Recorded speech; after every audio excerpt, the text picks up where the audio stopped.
Israel, stop the slaughter! Gaza needs food and water!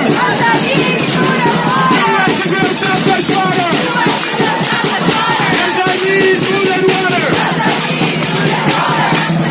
Gaza needs food and water urgently, right now! Right now! Right now! Let the aid in! Let the aid in! Let the aid in! Open Rafah! Open Rafah! Open Rafah! All we've seen for the last 22 months are empty words, broken promises, and too little, too late.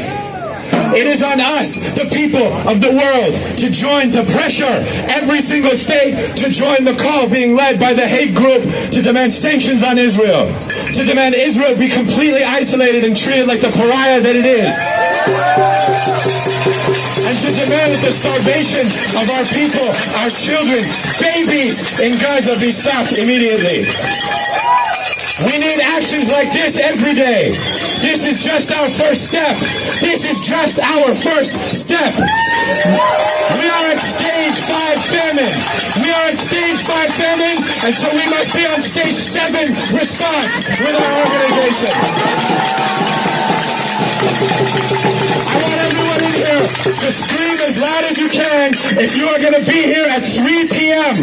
to demand that the Saudi-France conference take real measures and force aid in to Gaza.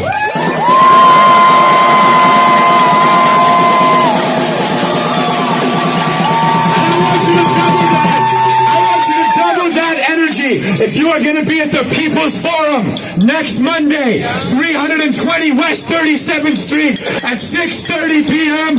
to get organized for Tuesday, to get organized against starvation, to get organized for Gaza, to follow our compass until liberation.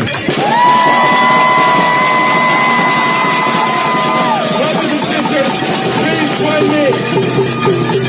join me in welcoming Amanda from the Party for Socialism and Liberation. We want justice, you say how? We want justice, you say how? Lift the siege on Gaza now! Lift the siege on Gaza now! We want justice, you say how? We want justice, you say how? Lift the siege on Gaza now! Lift the siege on Gaza now! Stop starving Gaza now! Stop starving Gaza now! Lift the siege on Gaza now! Brothers and sisters, comrades, this mass starvation campaign that we're seeing in the Gaza Strip is just the latest phase in Israel's genocide against the Palestinian people. As others have mentioned before me, the conditions in Gaza are extremely dire. For 140 days, Israel has laid siege to the Gaza Strip. For 140 days, they have blocked any kind of humanitarian aid from coming in. Make no mistake, this is a deliberate policy of starvation. At the same time, they have created what's called the Gaza Humanitarian Foundation. Its role is ostensibly to deliver humanitarian aid into the Gaza Strip, but this new foundation is run by 4 American contractors, private contractors, and is directly overseen by the Israeli government. In other words, this is a creation of the same forces that are facilitating the genocide in the first place.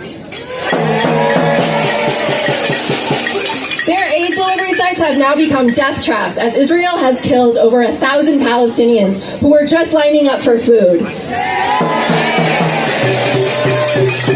The Gaza Humanitarian Foundation is not an aid organization. It is a tool of ethnic cleansing. But make no mistake, Israel's genocide would not be possible without the full support and backing of the U.S. Without the U.S., there would be no genocide in Gaza. It would be impossible. Every bomb, every bullet, every Israeli weapon that is turned against the people of Gaza, turned against the Palestinian people, was bought and paid for by the U.S. government, was manufactured by U.S. weapons companies. And never forget that if it's the U.S. that has shielded Israel from any type of accountability at the UN every single time.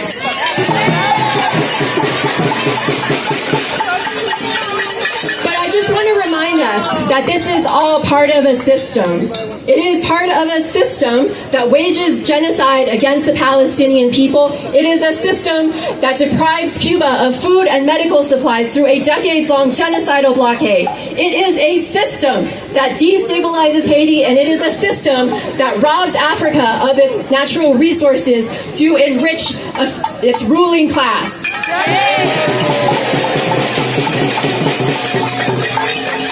And it's also the same system. It's the same system that terrorizes our immigrant communities at home, that kidnaps mothers and fathers from their children, to detain them at detention camps like Alligator Alcatraz. And it's the same system that wages a war against working class people here at home, that cuts $1 trillion from Medicaid funding, that slashes SNAP benefits, that starves working people and their children just so Trump can offer another tax break to mega corporations and the ultra rich. It is a system that is overseeing the single largest upward wealth transfer in U.S. history through the big beautiful bill. And it is a system that kills black and brown people with impunity, that leaves Sanaya Chatham, an 18-year-old child, to die in her jail cell in the 41st precinct in the Bronx. A system that refuses her family of any answers whatsoever surrounding her death. That system's name is capitalism.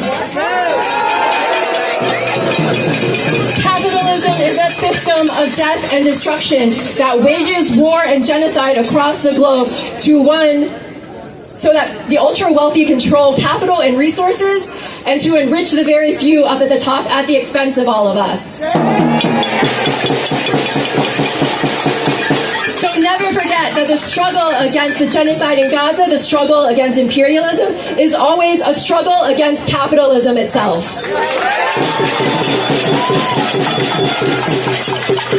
The people of Palestine, the people of Cuba, the people of Haiti, us, the working class here in the belly of the beast, our conditions may be different, but we are united under one single enemy, and that enemy is capitalism.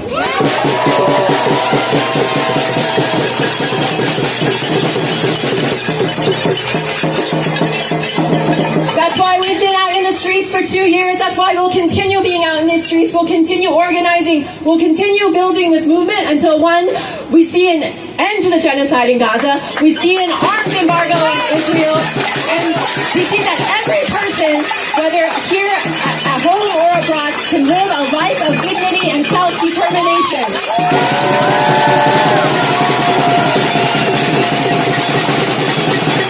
We want justice, you say how? Lift the siege on Gaza now. We want justice, you say how?